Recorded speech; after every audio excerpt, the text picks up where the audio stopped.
اسی لیے ایک تیسرا سوال میں کر رہا ہوں، سب سے پہلے کس نے یہ عید میلاد النبی صلی اللہ علیہ وسلم منایا؟ کس نے شروع کی؟ کس نے ایجاد کی؟ کون ہے بھائیو، جانتے ہیں؟ مصر میں ایک دور آیا فاطمیین کا یا عبیدیین، جو شیعہ کی گھٹیوں فرقوں میں سے، یا شیعہ کی متعدد جو گھٹیا یا نہایت ہی مزید دور جو ہے اسلام سے، ان فرقوں میں سے جو باطنیہ فرقہ،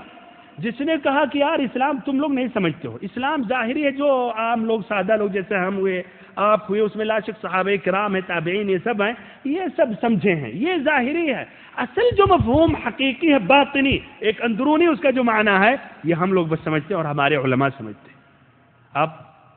آپ اس طرح اندازہ لگا لیں کہ اسلام کو اس طرح توڑنا مقصد نہ تھا تو پھر اور کیا تھا؟ بہرحال ان کے حکمرانوں نے دعویٰ کیا کہ ہم جا کر علی رضی اللہ عنہ سے ملتے ہیں، ہماری نسب یا ہماری نسل، ہمارا نسب، اور وہ جھوٹے تھے۔ بہرحال انہوں نے بھائیو اپنے دور میں سال کے تقریباً پورے ایام میں ایک ہفتہ بھی نہیں گزرتا تھا جس میں کوئی نہ کوئی عید ہو۔ تو مثلا انہوں نے عید رأس السنہ، نئے سال کا عید، پھر اپنے کون دو حاکم کا ان کا عید، اور ایسے ہی پھر رجب کے پہلے دن کی عید، پھر بیچ رجب کی عید، پھر شعبان کے پہلے دن کی عید، پھر بیچ دن کی یا بیچ مہینے کی عید، پھر حسن رضی اللہ عنہ کی پیدائش کی عید، پھر ایسے ہی حسین رضی اللہ عنہ، پھر علی رضی اللہ عنہ۔ تو انہوں نے کہا نبی صلی اللہ علیہ وسلم کی بھی عید ہم مناتے ہیں۔ انہوں نے شروع کیا، پھر آہستہ آہستہ بھائیو یہ بات عام ہو گئی۔ اور ایک دوسرا قول ہے نہیں، عراق میں جب اربل ملک اربل نے یا جو حکومت تھی، یہ اس دور میں یہ ہوا 7ویں صدی کی ابتدا میں، لیکن زیادہ صحیح ہے کہ فاطمیین کے زمانے سے شروع ہوا۔ تو ادھر اب سوال یہ ہے، یہ بدعات کو ایجاد کرنے والے ایک گمراہ، جن کے گمراہ ہونے میں کوئی شک نہیں، جو اسلام سے خارج تھے، انہوں نے ایجاد کیا۔ آپ ان لوگوں کی سنت کو اپنائے ہوئے آپ یہ راستہ اختیار کر رہے ہیں اور پھر سمجھ رہے ہیں میں اچھا کر رہا ہوں، اور جو نہیں کر رہا ان کو سمجھ رہے ہیں کہ یہ غلط کر رہے ہیں۔ پھر بھائیو سال میں ایک مرتبہ کیوں آپ یہ خوشی، یہ جشن کر رہے ہیں، منا رہے ہیں؟ میں کہتا ہوں سال کے پورے ایام میں نبی صلی اللہ علیہ وسلم سے سچی محبت ظاہر کرنی چاہیے، آپ صلی اللہ علیہ وسلم کی سنت کو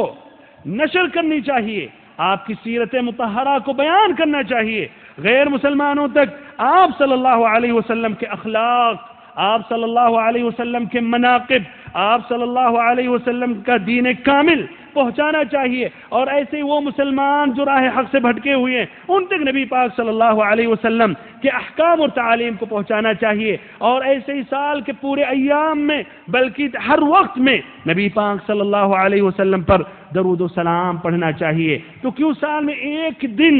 منا کر اپنے آپ کو آپ سمجھ رہے ہیں کہ میں بہت ہی بڑا محب ہوں، اور گھمنڈ اور غرور کا وہ عالم بھی آ جاتا ہے، ایسا لگتا ہے شیطان سینہ پھونک دیتا ہے اور اندر اندر احساس کر رہے ہیں تو میں تو بہت ہی بڑا متقی ہوں، میں تو بہت ہی بڑا محب ہوں، پھر اس کے بعد غفلتوں میں رہتے ہیں، اور حقیقت میں اس دن میں بھی آپ غفلتوں ہی میں رہتے ہیں، غلط طریقہ اپنا کر آپ محبت ظاہر کر رہے ہیں۔ تو میں کہتا ہوں سال کے پورے ایام میں صحیح طریقے سے آپ محبت ظاہر کریں۔